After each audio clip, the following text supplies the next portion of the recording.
Welcome to Vivaswan Educational Foundation, your gateway to success. Explore classes in UPSC, Defense, WBCS, Combined Course, CAT, CLAT, and many more. Subscribe now for expert guidance and quality education. Hello everyone, welcome to Vivasvan educational foundation. तो आज हमारा biology का ये तीसरा lecture है और cell chapter का भी ये तीसरा लेक्चर है।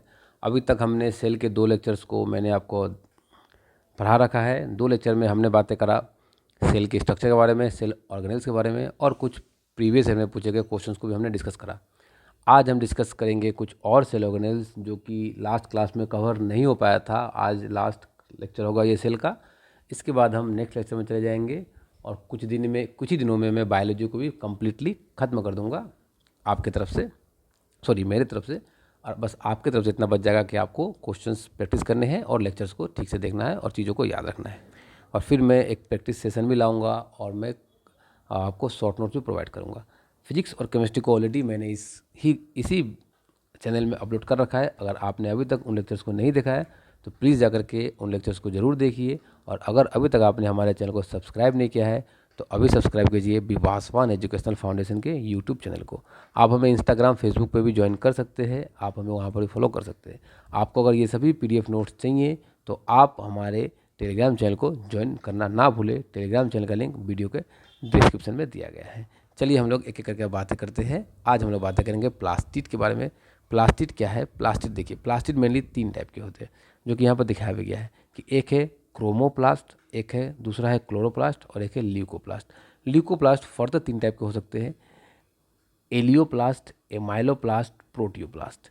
तो जो क्रोमोप्लास्ट और ल्यूकोप्लास्ट उतने काम का नहीं है हमारा मेन कंसर्न है क्लोरोप्लास्ट को लेकर के, क्योंकि क्लोरोप्लास्ट ही एक ऐसा पार्ट है जो कि प्लांट सेल में पाए जाते हैं, प्लांट सेल में सभी पाए जाते हैं। और साथ ही साथ यहाँ पर ही फोटोसिंथेसिस होता है, जिसके वजह से मैं क्या लिख रहा हूँ, फोटोसिंथेसिस होता है, जिसकी वजह से प्लांट अपने फूड को प्रिपेयर कर पाते हैं। और कहीं ना कहीं हम लोग भी इन पे ही डायरेक्टली इनडायरेक्टली डिपेंड होते हैं। Plastid are double membrane bound cell organelles found inside the plant and some algae. तो कुछ एल्गी में पाए जाते हैं, कुछ प्लांट्स में पाए जाते हैं, और ये डबल मेम्ब्रेन बाउंड होते हैं। तो मैंने आपको ऑलरेडी बोल दिया कि न्यूक्लियस, क्लोरोप्लास्ट या फिर प्लास्टिड एक ही बात है, और माइटोकॉन्ड्रिया, ये लोग होते हैं डबल मेम्ब्रेन और बाकी होते हैं सिंगल मेम्ब्रेन। तो इसको अगर मैं दिखाऊँ आपको तो ये कुछ डबल मेम्ब्रेन बाउंड ऑर्गेनेल्स होते हैं। They are responsible for the activities related to the making and storing food. तो मेनली ये क्या करते हैं, ये जो एक्टिविटी करते हैं वो एक्टिविटी कौन सी है, तो खाना बनाते हैं और खाने को स्टोर भी करते हैं। कहाँ पे? प्लांट सेल में। They often contain the different type of pigment that can change the colour of the cell. और ये अलग अलग टाइप के पिगमेंट्स कंटेन करते हैं जिनकी वजह से सेल को कलर प्राप्त होती है। चलिए आगे बातें करें जाए तो क्लोरोप्लास्ट का पहला पार्ट जिसको हम क्या कहते हैं, क्रोमोप्लास्ट। तो अभी हम क्रोमोप्लास्ट को डिस्कस करेंगे। देखिए क्रोमोप्लास्ट में क्या बोला गया है, chromoplast are plastids that produce and store pigment. ये क्या करते हैं, ये प्रोड्यूस करते हैं और स्टोर करते हैं किसको, पिगमेंट को, ठीक है ना। They are responsible for the different colour found in the leaf, fruit, flower and vegetable. तो फ्रूट, फ्लावर, वेजिटेबल्स में जो कलर्स आपको मिलते हैं, जो कलर्स आपको दिखाई पड़ता है, वो कहीं ना कहीं क्रोमोप्लास्ट की वजह से मिलता है। देखिए जैसे कि कैरोट में जो पिगमेंट होता है वो कैरोटीन होता है, वो कहाँ होता है स्टोर, वो क्रोमोप्लास्ट में ही स्टोर होता है। मैंगो में जो पिगमेंट होता है जिसकी वजह से मैंगो येलो कलर का दिखता है आपको, वो जेंथोफिल होता है। और ये जेंथोफिल कहाँ स्टोर होता है, तो जेंथोफिल भी हमारा क्रोमोप्लास्ट में ही स्टोर होता है। अगर आप बात करें टोमेटो में भी जो पिगमेंट होते हैं रेड कलर देने के लिए, वो भी कहाँ होते हैं, क्रोमोप्लास्ट में स्टोर होते हैं। अच्छा, अब बातें करते हैं हम लोग ल्यूकोप्लास्ट, क्रोमोप्लास्ट, क्लोरोप्लास्ट और ल्यूकोप्लास्ट। तो थर्ड वाले को हम पहले डिस्कस कर रहे हैं, क्लोरोप्लास्ट को हम थोड़ी देर बाद डिस्कस करेंगे, क्योंकि यहाँ से ये थोड़ा इंपॉर्टेंट भी है, यहाँ से क्वेश्चंस भी आते हैं। देखिए क्या बोला गया है, leucoplast are colourless plastid that store food. ठीक बात है, ये कलरलेस होते हैं और स्टोर करते हैं food. They are found in storage organ such as fruit, tubers and seed. ये सब जगह पे ये पाए जाते हैं। स्टार्च में आलू में जो पाया जाता है वो क्या है, स्टार्च है, जो कि ल्यूकोप्लास्ट में स्टोर होता है। मेज में जो पाया जाता है प्रोटीन, वो भी ल्यूकोप्लास्ट में ही स्टोर रहता है। कैस्टर सीड में जो ऑयल पाया जाता है वो भी ल्यूकोप्लास्ट में ही स्टोर रहता है। तो इस तरह से हमने ल्यूकोप्लास्ट को भी समझ लिया। अब इंपॉर्टेंट पार्ट को समझेंगे जो कि है क्लोरोप्लास्ट। इसी की वजह से प्लांट को ग्रीन कलर, प्लांट की जो लीफ होती है वो ग्रीन कलर की दिखती है इसी वजह से। तो चलिए हम लोग अब ल्यूकोप्लास्ट को भी डिस्कस करते हैं। यहाँ पर क्लोरोप्लास्ट को डिस्कस करते हैं। देखिए क्लोरोप्लास्ट जो है वो डबल मेम्ब्रेन बाउंड ऑर्गेनल है, found in many plant cell. अच्छा, मैं क्या करता हूँ मैं आपको पहले क्लोरोप्लास्ट का एक स्ट्रक्चर बना कर दिखाता हूँ, फिर हम लोग क्लोरोप्लास्ट को डिटेल में पढ़ेंगे तो आपको ज़्यादा क्लियर होगा, चीज़ों को समझ में आपको ज़्यादा दिक्कतें नहीं होंगी। चलिए मैं आपको समझा देता हूँ। पहले यहाँ से ग्रीन कलर को ले लूँ क्योंकि ग्रीन कलर के मेनली दिखते हैं ये, तो मैं आपको क्लोरोप्लास्ट को समझा देता हूँ। थोड़ा और बड़ा करता हूँ इसको ताकि आपको अच्छे से समझ में आ पाए। तो क्लोरोप्लास्ट को क्या बोला गया है कि क्लोरोप्लास्ट जो है वो डबल मेम्ब्रेन है, डबल मेम्ब्रेन बाउंड स्ट्रक्चर है। ये क्या है, ये क्लोरोप्लास्ट है हमारा, है ना, double membrane bound structure chloroplast. ठीक है, इसको कॉपी करके पेस्ट कर लूँ ताकि हमें डबल मेम्ब्रेन बाउंड स्ट्रक्चर मिल जाए, और इसको थोड़ा बड़ा कर दो। चलिए, तो ये डबल लेयर है, तो मैं डबल लेयर को यहाँ पर दिखा देता हूँ। तो ये हमारा हो गया डबल लेयर स्ट्रक्चर, जिसे हमने क्या नाम दिया है, जिसे हमने नाम दिया है क्लोरोप्लास्ट। तो देखिए डबल मेम्ब्रेन बाउंड स्ट्रक्चर तो सिर्फ ये नहीं था, इसके साथ और भी दो थे जो कि मैंने आपको ऑलरेडी बता रखा है कि वो दोनों कौन थे। तो एक था माइटोकॉन्ड्रिया और एक था हमारा क्लोरोप्लास्ट और एक था न्यूक्लियस। तो ये डबल लेयर स्ट्रक्चर है। अब इसमें क्या होता है, इसमें ये मैं इसको नाम दे देता हूँ, इसकी नेमिंग कर देता हूँ, लेवलिंग कर देता हूँ। अगर आप यहाँ ध्यान से देखो तो ये है हमारा, देखिए ये है हमारा आउटर मेम्ब्रेन, ये है हमारा आउटर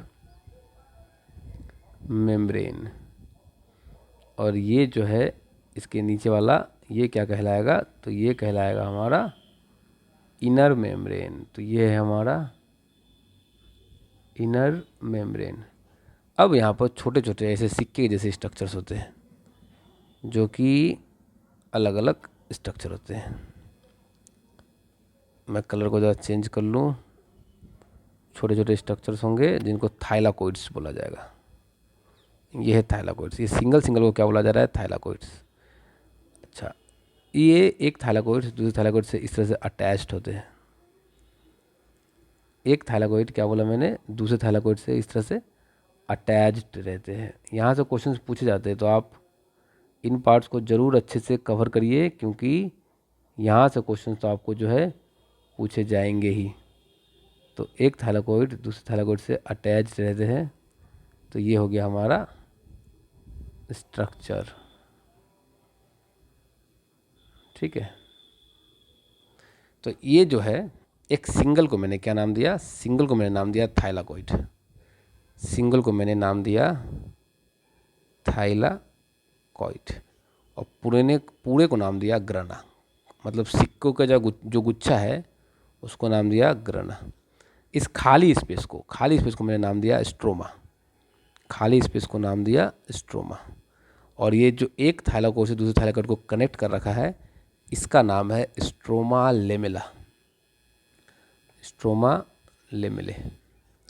तो ये कुछ स्ट्रक्चर्स है। इसके अंदर भी राइबोसोम्स पाए जाते हैं। राइबोसोम्स यहाँ भी होंगे, ऐसा बात नहीं है कि नहीं होगा, तो राइबोसोम यहाँ भी होंगे। तो ये क्या है जो डॉट डॉट में बना रहा हूँ स्ट्रक्चर्स, ये राइबोसोम्स है।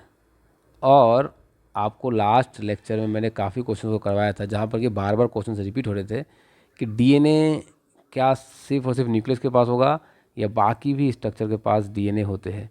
तो इनके पास भी, क्लोरोप्लास्ट भी एक वेल डेवलप्ड सेल ऑर्गेनल्स है, तो इसके पास भी डीऑक्सीराइबोन्यूक्लिक एसिड या इसको हम कह सकते हैं जेनेटिक मटेरियल या फिर डीएनए इसके पास भी प्रेजेंट होगा। तो ये कुछ स्ट्रक्चर्स है और उनके डिटेल से किसके बारे में हमने बातें करा अभी, तो हमने बातें करा अभी क्लोरोप्लास्ट के बारे में। अब अगर आप एक थाइलाकोइड को बाहर निकालो, मतलब आपने क्या करना है, एक थाइलाकोइड को मैं बाहर निकालता हूँ। तो एक थाइलाकोइड को मैंने बाहर निकाला, ये जो सिंगल जो थाइलाकोइड का जो गुच्छा बनाया है ना मैंने, ये उसका ही एक है। तो एक को मैंने बाहर निकाला, तो ये क्या है, थाइलाकोइड है। तो ये हमारा क्या हो गया, ये हमारा हो गया थाइलाकोइड। तो ये हमारा थाइलाकोइड। अब थाइलाकोइड के दीवार में होगा क्लोरोफिल। थाइलाकोइड के दीवारों में क्या होगा, एक पिगमेंट होगा, जिस पिगमेंट का नाम क्या होगा, क्लोरोफिल।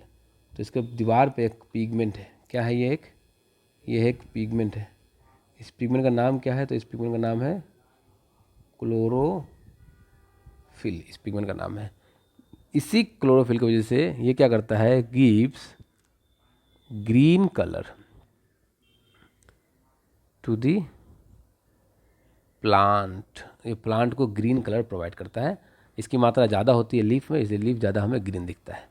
और यहीं पर वो अपने खाने को बनाते हैं। फोटोसिंथेसिस की जो भी मैकेनिज्म है, जो भी रिएक्शंस है, उसको यहीं पर करते हैं।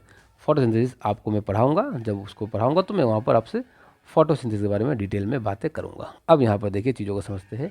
यूजुअली ये कैसे होते हैं, तो ये स्फेरिकल होते हैं और डिस्कॉइड शेप के होते हैं, मैंने दिखा दिया है।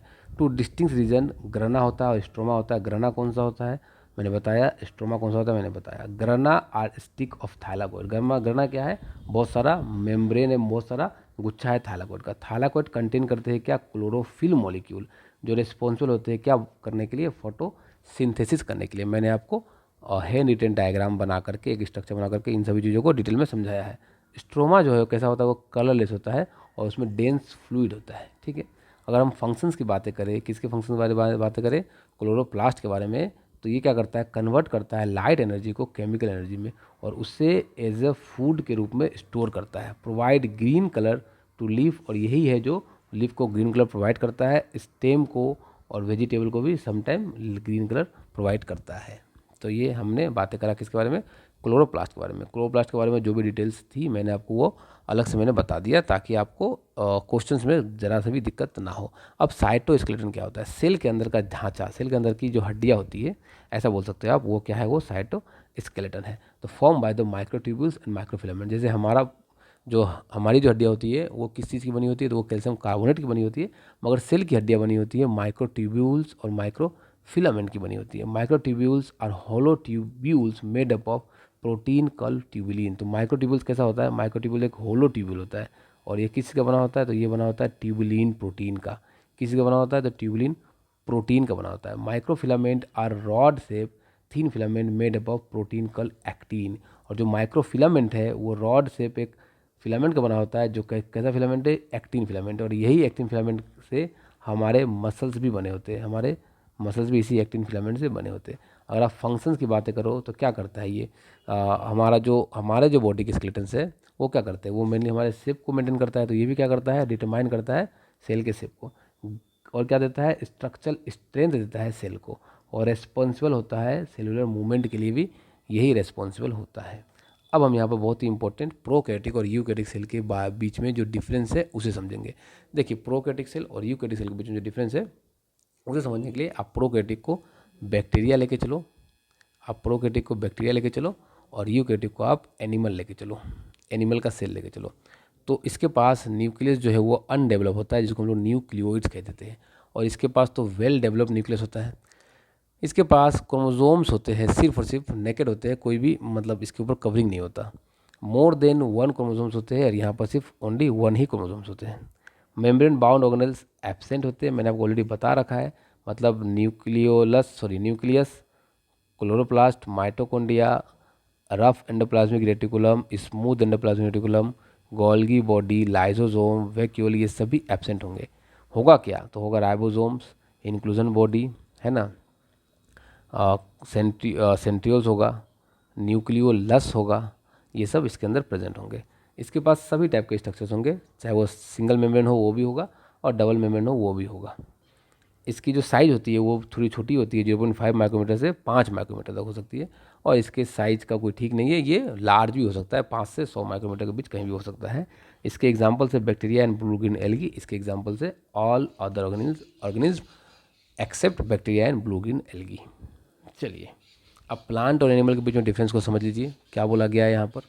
तो plant cell generally small size का होता है, animal cell generally small size का होता है और plant cell generally large size का होता है।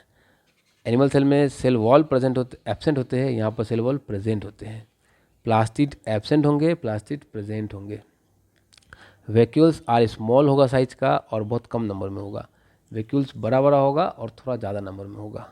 सेंट्रियोल्स प्रेजेंट होंगे और सेंट्रियोल्स एब्सेंट होंगे। तो ये कुछ डिफरेंस है जो आपको याद रखने हैं और ये डिफरेंस से ही क्वेश्चंस फ्रेम होने के चांसेस होते हैं। तो आपको ऐसा नहीं सोचना है कि डिफरेंस हम क्यों पढ़े बच्चों की तरह, कहीं ना कहीं डिफरेंस से भी क्वेश्चंस फ्रेम हो जाते हैं। चलिए अब कुछ क्वेश्चंस के बारे में बातें करी जाए, उसका अगर कुछ छूटा रहेगा तो मैं उसको भी बता दूंगा। तो 2020 में ये क्वेश्चन पूछा गया था, जो कि एनडीए एग्जाम में पूछा गया था। In prokaryotic organism the nuclear region is not surrounded by the membrane. सही बात है। This undefined nuclear region is also known as nucleoids. Nucleic acid नहीं, न्यूक्लियोलस नहीं, न्यूक्लियोइड बिल्कुल सही, न्यूक्लियोजोम भी नहीं। नेक्स्ट क्वेश्चन, ये भी एनडीए 2021 में पूछा गया है। क्या है ये question? Movement of material to different part of cytoplasm and the nucleus is generally carry out by. तो देखिए, ये है न्यूक्लियस और ये है साइटोप्लाज्म। अब साइटोप्लाज्म से कुछ मटेरियल को अंदर जाना है और न्यूक्लियस से कुछ मटेरियल को बाहर जाना है। तो ये कैसे होगा? तो आपको याद होगा, मैंने आपको जब न्यूक्लियस पढ़ाया था तो मैंने दिखाया था आपको एक न्यूक्लियर पोर। तो मेनली ये जो काम है वो न्यूक्लियर पोर से होगा। कैसे होगा ये? तो मेनली ये जो काम है ये न्यूक्लियर पोर से होगा। तो ये काम कहाँ से होगा? तो ये काम न्यूक्लियर पोर से होगा। क्या बोला गया है? The movement of material to different part of cytoplasm and nucleus is generally carry out by lysosome, mitochondria. ठीक है, तो न्यूक्लियर पोर यहाँ पर ऑप्शन में नहीं है, मैंने दरवाजा बारे में सोचा था। चलिए इसको ध्यान से समझता हूँ क्या बोलना चाह रहा है और आपको क्लियर करवाता हूँ। अच्छा, अगर आप न्यूक्लियर पोर को अगर ध्यान से देखो तो यहाँ पर इस तरह से एंडोप्लाज्मिक रेटिकुलम है। तो अगर न्यूक्लियर पोर को अगर आप नहीं मानो यहाँ पर, तो आंसर हमारा मोस्ट अप्रोप्रिएट क्या हो जाएगा? Endoplasmic reticulum. हमें क्या करने होते हैं? हमें मोस्ट अप्रोप्रिएट आंसर्स ढूंढने होते हैं, है ना, एमसीक्यू क्वेश्चन में। नेक्स्ट क्वेश्चन जो कि 2021 में इंडिया एग्जाम में पूछा जा चुका है, the mitochondria ATP synthesising chemical reaction take place in the outer membrane, inner membrane या मैट्रिक्स। तो माइटोकॉन्ड्रिया में जो एटीपी का सिंथेसाइज होता है उसके जो रिएक्शंस होते हैं वो कहीं ना कहीं हमारे इनर मेम्ब्रेन से जुड़े हुए होते हैं, क्योंकि इनर मेम्ब्रेन में ही इलेक्ट्रॉन ट्रांसपोर्ट सिस्टम के एंजाइम्स होते हैं और इनर मेम्ब्रेन में ही ये सब काम होता है जिससे कि हमें एनर्जी मिलती है। नेक्स्ट क्वेश्चन जो कि एनडीए 2021 में पूछा जा चुका है, in human body is place if human body is place in 2% detergent solution, what will happen to the RBC. तो आरबीसी के साथ क्या होगा? 2% सॉल्यूशन में इस तरह का सॉल्यूशन में उसको डिप करके रखा गया है तो, ठीक है ना। तो देखिए, एम्फीपैथिक होता है आरबीसी। तो आरबीसी के मान ली होता क्या है, समझिए आप कि ये आरबीसी है। मान लो आपने एक सॉल्यूशन लिया, अब उस सॉल्यूशन में मैंने आपने आरबीसी को रख दिया। अब बाहर का सॉल्यूशन की, अगर बाहर का सॉल्यूशन का कंसंट्रेशन ज़्यादा कंसंट्रेशन है, मतलब पानी कम है, तो आरबीसी श्रिंक कर जाएगा, पानी बाहर निकल जाएगा। अगर बाहर का सॉल्यूशन का कंसंट्रेशन कम है, मतलब पानी ज़्यादा है, तो आरबीसी क्या करेगा? आरबीसी स्वेल कर जाएगा, पानी अंदर चला जाएगा। तो हमें वही देखना है कि जो डिटर्जेंट 2% सॉल्यूशन है वो कंसनट्रेटेड है या फिर डाइल्यूटेड है। देखिए, डिटर्जेंट जो है वो कहीं ना कहीं डिसरप्ट कर देता है सेल मेम्ब्रेन को। ये डिटर्जेंट क्या करता है? डिसरप्ट कर देता है, disrupt to cell membrane, disrupt कर देता है किसको?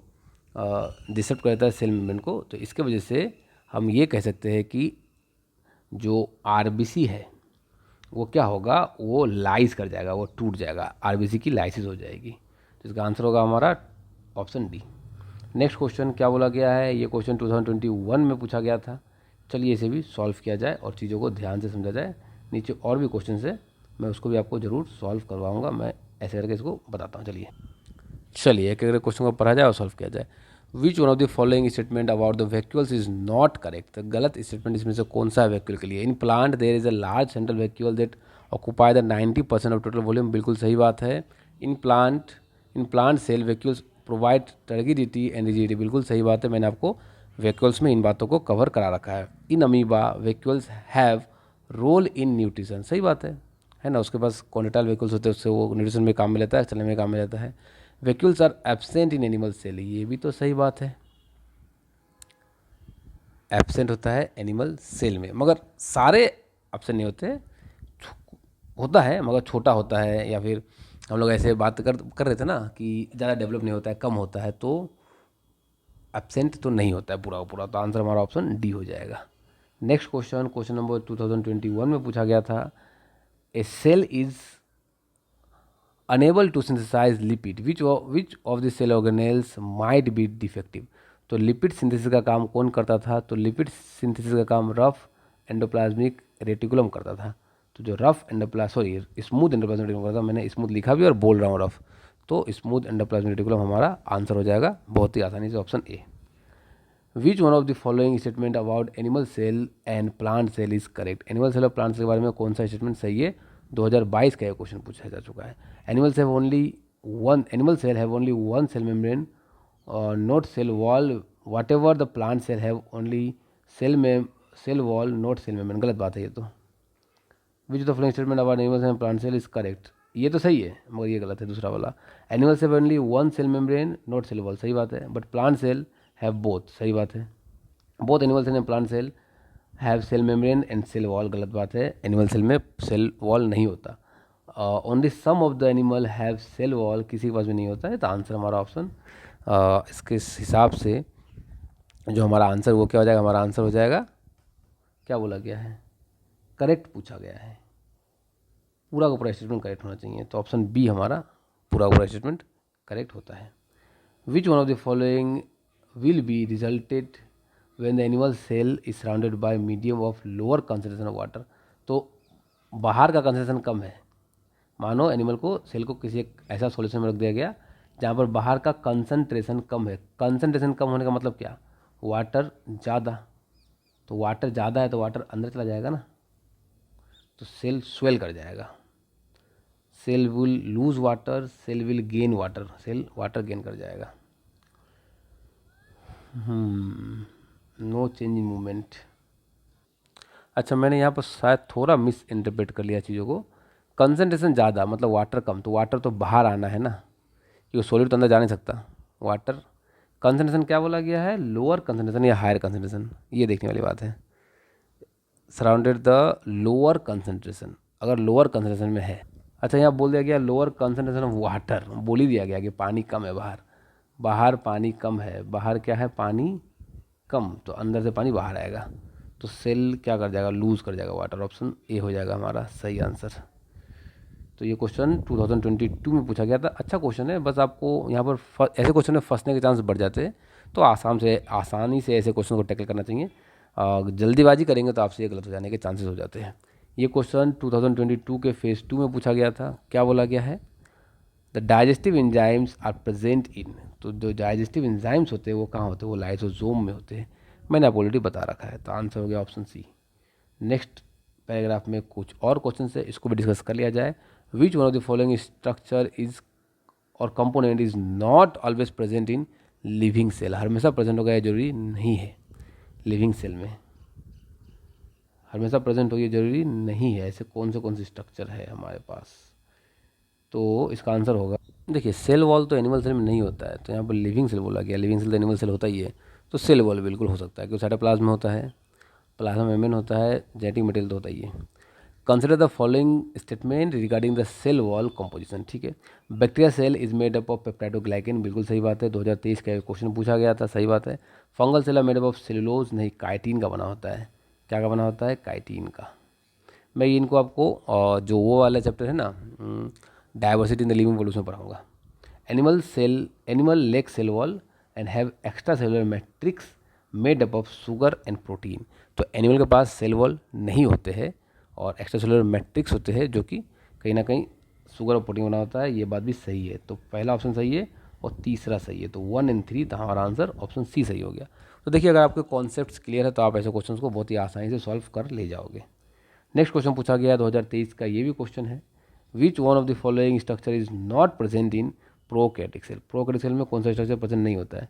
सेल वॉल तो होता है, न्यूक्लियस नहीं होता है, राइबोसोम होता है, प्लाज्मा मेम्ब्रेन भी होता ही है, तो आंसर हमारा ऑप्शन ए हो जाएगा, cell wall. In plant cell which one of the following contains their own DNA? Plant cell में डीएनए किसके पास होता है? न्यूक्लियस के पास, क्लोरोप्लास्ट के पास, माइटोकॉन्ड्रिया के पास। एंडोप्लाज्मिक रेटिकुलम के पास नहीं होता है, न्यूक्लियस के पास होता था, तो ये गलत हो गया पूरा। राइबोसोम के पास नहीं होता है, गोल्जी बॉडी के पास भी नहीं होता है। माइटोकॉन्ड्रिया के पास होता है, क्लोरोप्लास्ट के पास होता है, सही बात है। क्लोरोप्लास्ट के पास होता है, वेक्यूल के पास नहीं होता है, तो ये भी गलत। तो हमारा आंसर हो गया ऑप्शन सी। तो इस तरह से आप क्वेश्चंस को आसानी से सॉल्व कर लोगे। मैं आपको तरीका ये बताते चल रहा हूँ कि किस तरह से आपको क्वेश्चंस को टैकल करना है। नेक्स्ट क्वेश्चन 2023 में क्वेश्चन पूछा गया है। During a laboratory experiment a student immerse epidermal leaf peel of A hypotonic solution. Hypotonic solution मतलब क्या? हाइपोटोनिक सॉल्यूशन का मतलब होता है, यहाँ मान लो एक लीफ है, हाइपोटोनिक सॉल्यूशन का मतलब होता है कि जो सॉल्यूशन में वाटर का मात्रा है वो कम है और सोल्यूट ज़्यादा है। हाइपोटोनिक सॉल्यूशन मतलब वाटर कम है, सोल्यूट ज़्यादा है, तो वाटर कम, सोल्यूट ज़्यादा, ठीक है।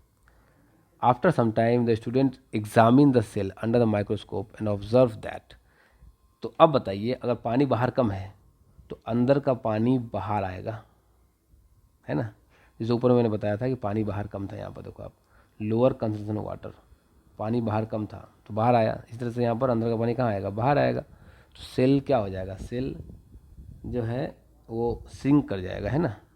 तो यहाँ पर सिंक तो नहीं बोला गया है, प्लाज्मोलाइज्ड बोला गया है। इसका मतलब कहीं ना कहीं वही लेके चल सकते हैं आप। तो आंसर होगा हमारा ऑप्शन बी, स्वेल नहीं करेगा, टरगर तो प्रेशर नहीं बढ़ेगा और अनअफेक्टेड तो नहीं रहेगा। तो हमारा आंसर हो जाएगा ऑप्शन बी। तो इसी के साथ मैंने सब अभी और क्वेश्चन है, चलिए एक और दो क्वेश्चन है, इसको भी कंप्लीट कर लिया जाए। 2023 का एक क्वेश्चन है, in sexually reproducing organism which one of the following statement is appropriate both for parent and offspring. ठीक है, chromosome number increase but DNA content, sexually reproducing organism, तो chromosome number increase but DNA content remain constant, दोनों ही same रहता है। Both chromosome number and DNA content remain constant, सही बात है। क्रोमोसोम नंबर डिक्रीज कुछ भी नहीं करता है, दोनों सेम रहता है। तो ऑप्शन बी हमारा सही आंसर हो जाएगा। विच, ये क्वेश्चन 2024 में पूछा गया था एनडीए एग्जाम में। Which of the following statement regarding animal cell membrane is correct? They are compose of phospholipid only, नहीं नहीं नहीं, प्रोटीन्स भी होते हैं, तो ओनली की वजह से ये गलत हो गया। They are compose of protein only, नहीं, फॉस्फोलिपिड भी तो होता है। They are compose of phospholipid and proteins only, they are compose of phospholipid proteins and cholesterol, तो ये हमारा ज़्यादा अप्रोप्रिएट होगा, ये भी गलत हो जाएगा। तो आंसर ऑप्शन डी। अगर नीचे वाला नहीं होता तो हम ऑप्शन बी, ऑप्शन सी के साथ चल सकते थे। चूँकि नीचे वाला ऑप्शन ज़्यादा अप्रोप्रिएट है तो हमें ऑप्शन डी के साथ चलना पड़ा। तो इसी के साथ मैंने 3 लेक्चर में पूरे सेल को ख़त्म करवाया।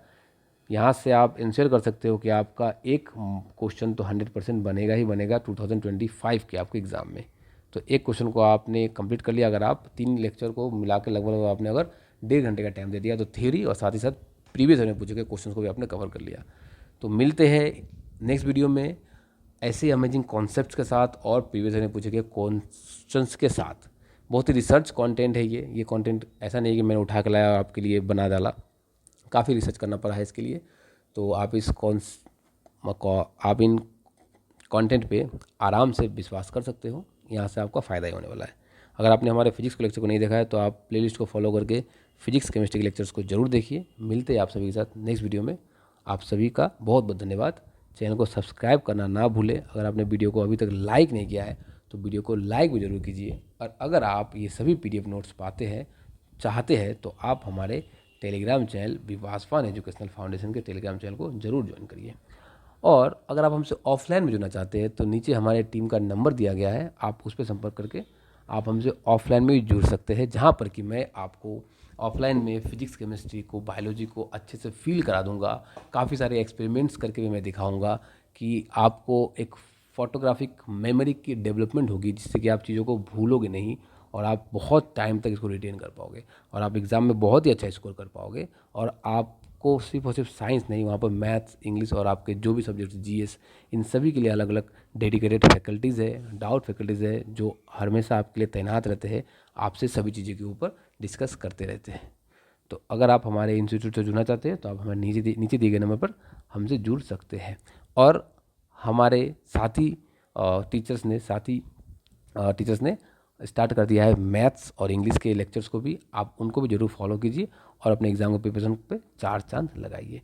आप सभी से मिलते हैं नेक्स्ट वीडियो में। आप सभी का बहुत बहुत धन्यवाद।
learning with Vivas One Educational Foundation.